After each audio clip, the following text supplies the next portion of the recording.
ये मेरा नौकरी का पहला पोस्टिंग था, जो कि इंदौर के एक छोटे से गांव में था। मैंने एक कमरे का घर किराए पर लिया था। मैं जहां रहता था वो लगभग एक गांव था। मुझे सुबह 9 बजे अपने ऑफिस पहुंचने के लिए सुबह 7 बजे की बस लेनी पड़ती थी। वहां गांव के बगल में एक हाईवे था। उस हाईवे के दोनों ओर किनारों पर बड़े बड़े खेत थे और मुझे हाईवे तक पहुंचने के लिए खेत को क्रॉस करके जाना पड़ता था। जिस रास्ते में मैं जाता था उस रास्ते में एक दो घर थे जो कि बहुत ही पुराने और जर्जर हालत में थे। उस खेत को पार करने के बाद कुछ 100 लोगों का एक छोटा समुदाय रहता था, या इसे एक छोटी सी कॉलोनी कह लीजिए। मेरा किराए का घर भी उसी कॉलोनी में था। यहाँ अधिकांश घर झोपड़ियों जैसे दिखते थे। कुछ घर सीमेंट के थे, लेकिन वो लगभग खराब हो चुके थे। मैं उन्हीं में से एक सीमेंट के घर में रहता था। आधुनिकता अभी इस गांव के लिए एक बहुत दूर का सपना था। वहां बेसिक फैसिलिटी भी नहीं के बराबर ही थे।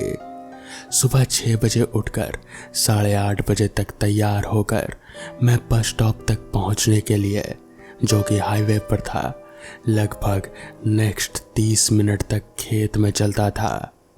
मैं ऑफिस से घर वापस लगभग 9 बजे रात को आया करता था। हर दिन मुझे अपने घर वापस जाने के लिए वो बड़ा सा खेत को क्रॉस करना पड़ता था। उसी रास्ते में एक छोटी सी झोपड़ी थी, जिसके दरवाजे पर हर दिन एक महिला खड़ी रहते थे। वहां एक धीमी रोशनी देता हुआ लालटेन चलता रहता था। ये घर उस रास्ते से लगभग 50 गज की दूरी पर था, जहां से मैं जाया करता था। मैं जब भी ऑफिस से लौट कर आता था वो लेडी मुझे हर रोज घूरती थी, जैसे मैंने उसे डिस्टर्ब कर दिया हो।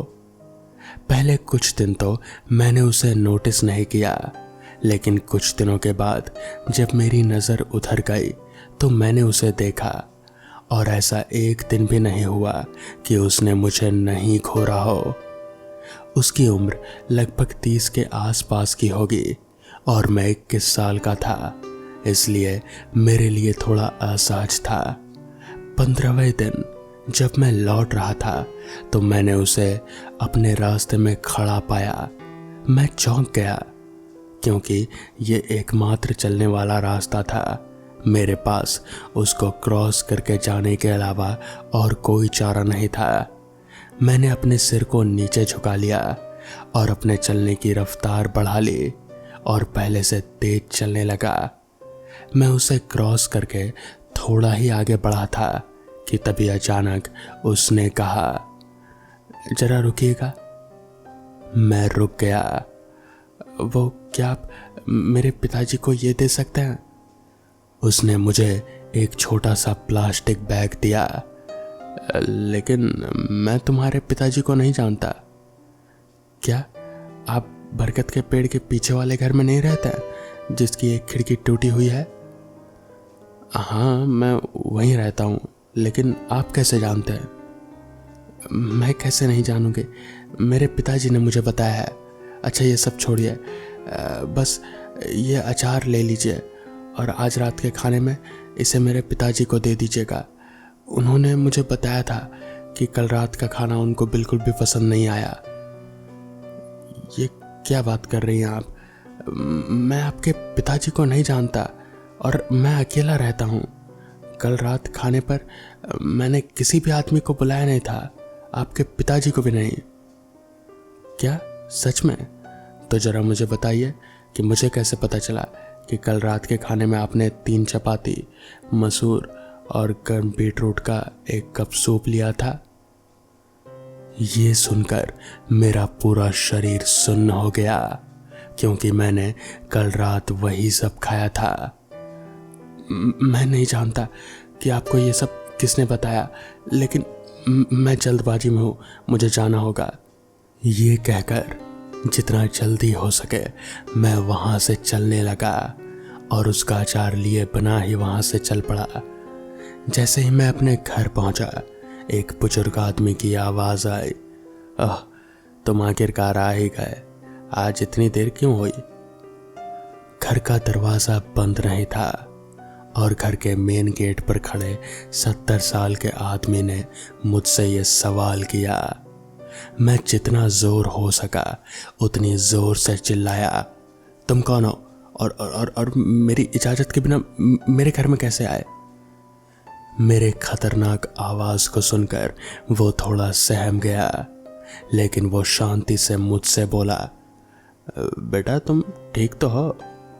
क्या तुम किसी चीज से परेशान हो? आओ अंदर अंदर चलकर बात करते हैं।" एक शब्द बोले बिना मैंने आसपास के लोगों को बुलाया और उन्हें मेरे घर में आए उस अजीब आदमी के बारे में उन्हें बताया। ये सब सुनकर एक आदमी ने मुस्कुराते हुए कहा, "बेटा, ऐसा लग रहा है कि आज आपने चढ़ा रखी है। आप इनके साथ कुछ हफ्तों से रह रहे हैं। ये मिस्टर चौबे हैं और आज आप इन्हीं को नहीं पहचान पा रहे हो?" और वो सब हंसते हुए वहां से चले गए। उन्हें लग रहा था कि मैं नशे में हूं, लेकिन मैं नहीं था। मैं तो पीता भी नहीं था। मैं उस बूढ़े आदमी को घर के अंदर आने की परमिशन देकर उलझन में घर के अंदर चला गया और उसका अंदर आने का इंतज़ार करने लगा, क्योंकि मेरे पास इसके अलावा और कोई चारा नहीं था। मुझे ये जानना था कि मेरे साथ ये सब हो क्या रहा है। मैंने 15 मिनट तक इंतज़ार किया, लेकिन वो अंदर आया ही नहीं। मैं घर के बाहर गया और घर के चारों ओर देखा, लेकिन वो वहां से जा चुका था। मैं फिर से उन लोगों में से एक के घर गया जिनको मैंने कुछ देर पहले बुलाया था। मैंने उनके दरवाजे पर नॉक किया। "क्या आपने मिस्टर चौबे को कहीं देखा है? वो यहाँ पर कुछ देर पहले था, लेकिन अब पता नहीं कहाँ चले गए।" कौन कौन मिस्टर चौबे? मिस्टर चौबे? मैं नहीं जानता किसी को। "क्या? आपने मुझे अभी 5 मिनट पहले ही तो बताया कि वो मेरे साथ ही रहते हैं।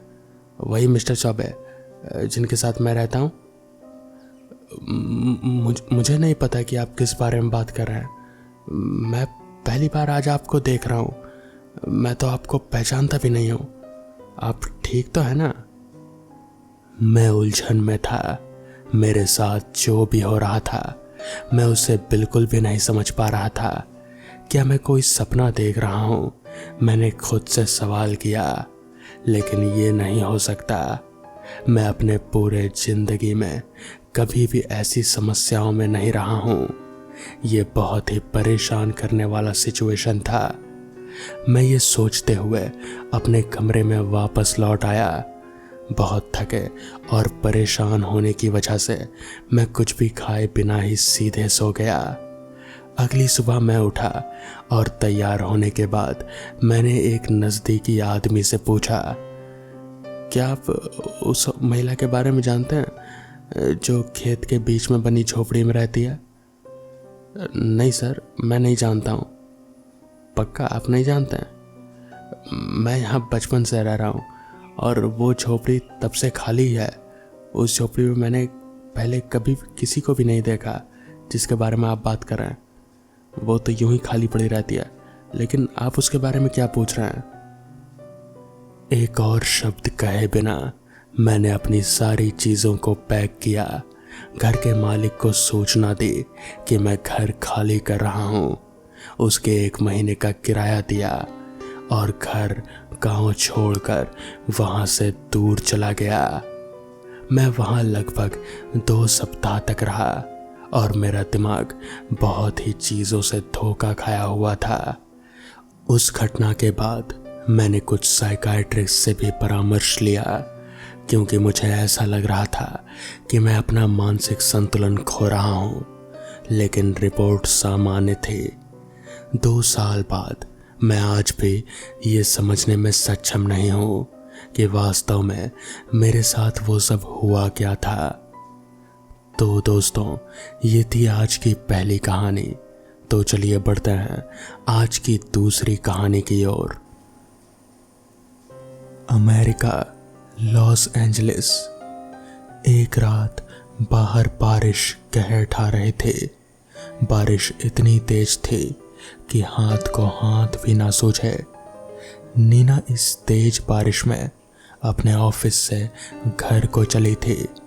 वैसे तो हर रोज वो जल्दी ही घर पहुंच जाते थे, पर आज वो जानबूझकर ऑफिस से लेट निकले थे क्योंकि वो अपने हस्बैंड निक्स को मिस कर रहे थे, जो पहली बार काम के सिलसिले से शहर से बाहर गया था। उसने एक शॉर्टकट पकड़ा, पर अजीब बात थी कि रास्ता बिल्कुल सुनसान था। खैर, इस बारिश में और उम्मीद भी क्या की जा सकती है। वो तेज तेज कदमों से अपने अपार्टमेंट की तरफ बढ़ने लगी। तभी उसे अपने से बहुत दूर एक साया दिखाई दिया और उसे ये सोचकर चैन पड़ा कि इस माहौल में वो अकेली नहीं है। पर धीरे धीरे उसने महसूस किया कि वो साया इतना दूर खड़ा होकर भी कब से उसे ही घूर रहा था।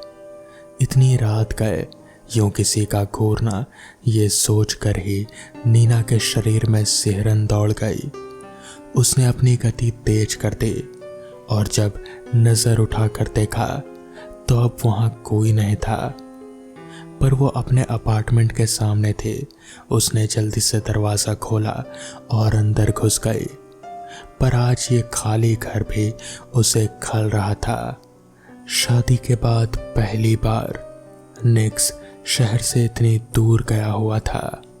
उसने मुस्कुराते हुए बेडरूम की तरफ देखा, जहां बेड की तरफ उन दोनों की तस्वीर थी, जिसमें निक्स उसके सिर को चूम रहा था।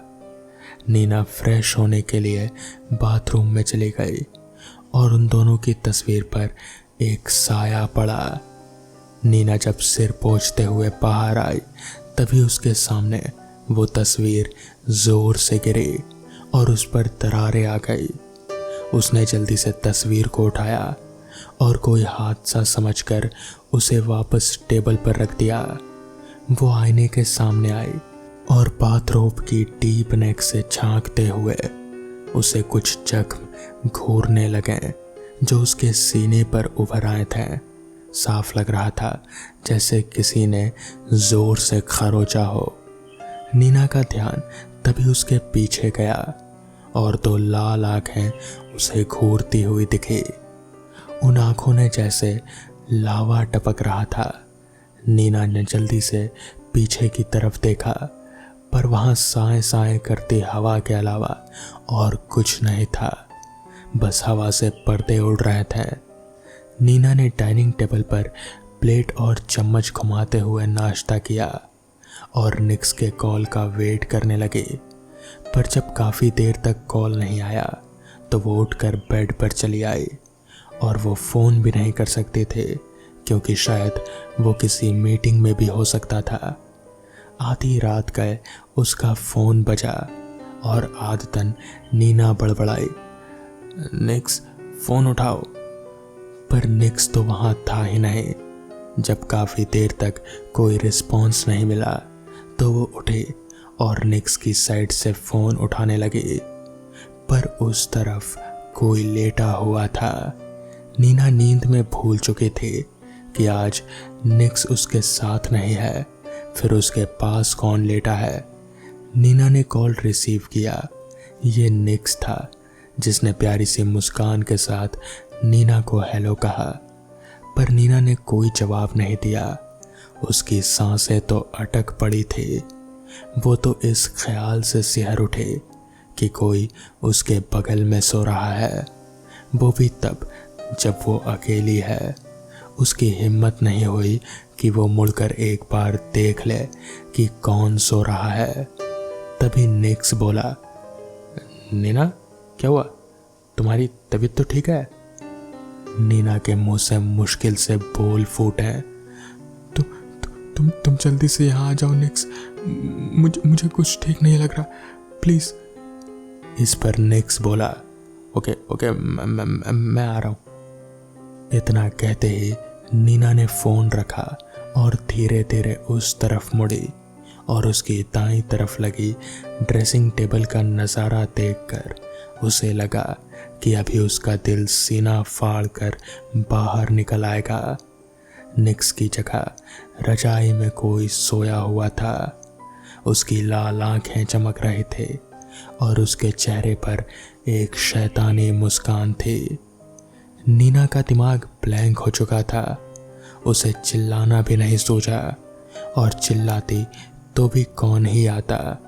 उसने खुद को कड़ा किया और वापस से वैसी ही लेट गई और कसकर आंखें बंद कर ली। पर तभी उसे अपने हाथ पर किसी का स्पर्श महसूस हुआ। वो इस स्पर्श को अच्छे से पहचानती थी। मुझे छोड़ दो जेम्स, मैंने क्या बिगाड़ा है तुम्हारा? प्लीज प्लीज मुझे छोड़ दो। नीना को अपने ऊपर अभी भी किसी का स्पर्श महसूस हो रहा था और तभी उसके कान के पास फुसफुसाहट हुई। मैंने कहा था ना, मैं वापस आऊंगा। नीना जल्दी से बिस्तर से उठी और डर कर कमरे से बाहर की तरफ भागी और रूम को लॉक कर दिया। उसने सबसे पहले घर से भागने का तय किया। वो जल्दी से दौड़ी, पर उससे पहले घर का दरवाज़ा धड़ाम की आवाज़ के साथ बंद हो गया और गेट से लगी नीना को मिरर में एक काला साया दिखाई दिया जिसके सिर से खून टपक रहा था। आंखें पूरी लाल थी और गर्दन थोड़ी मुड़ी हुई। उसकी जीभ लपलपा रहे थे। इतना खौफनाक मंजर देखकर नीना के शरीर में एक सर्द लहर दौड़ गई। वो कुछ सोच पाती उससे पहले ही उसे लगा कि उसे किसी ने जकड़ लिया है और उसके शरीर के साथ खेलने लगा है। तभी बाहर घंटी बजी, पर नीना हिल नहीं पा रहे थे। बाहर निक्स किसी अनहोनी की आशंका से डरा खड़ा था। जब काफ़ी देर तक कोई जवाब नहीं आया तो उसने बैग को फेंका और खिड़की से अंदर झांका और अंदर का नज़ारा देख उसके होश फाख्ता हो गए। नीना हवा में झूल रहे थे और ऐसा लग रहा था जैसे कोई मंत्र बुदबुदा रहा था।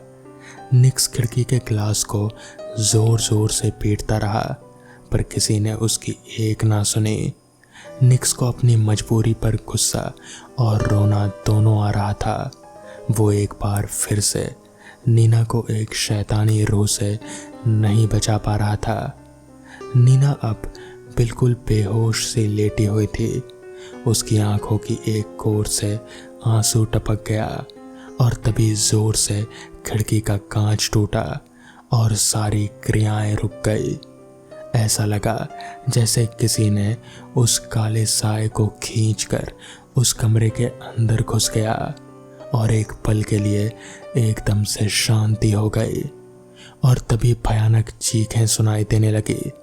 निक्स टूटी खिड़की से अंदर आ चुका था और नीना को चुप करा रहा था।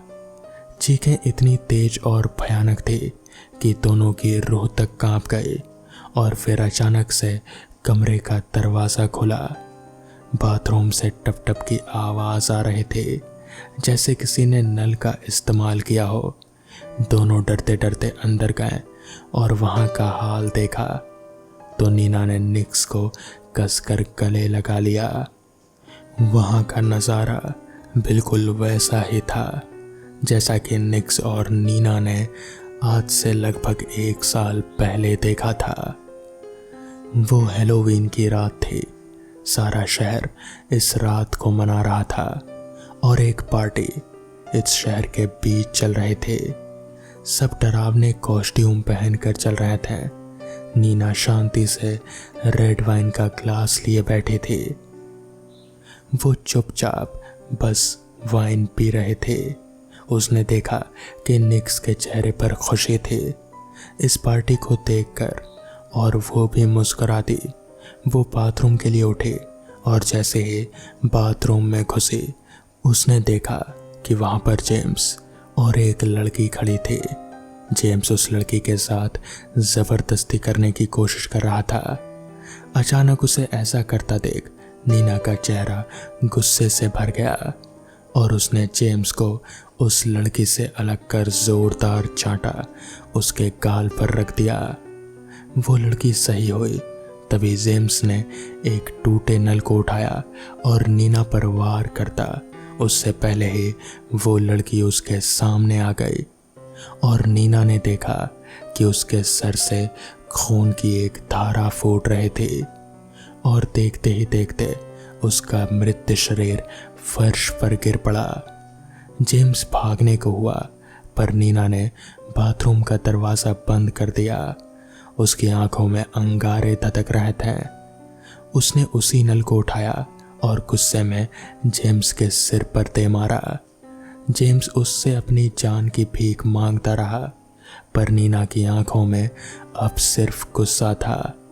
थोड़ी देर बाद फर्श सिर्फ खून से भरा पड़ा था जो जेम्स की मौत का गवाह था। पुलिस आई पर 2 लोगों की मौत देखकर सिर्फ यही पता चला कि दोनों एक दूसरे से लड़ें झगड़ें और फिर इसी लड़ाई में एक दूसरे पर ही वार कर दिया और मौके पर ही दोनों की मौत हो गई। नीना का किसी को पता नहीं चला और मामला रफा दफा हो गया।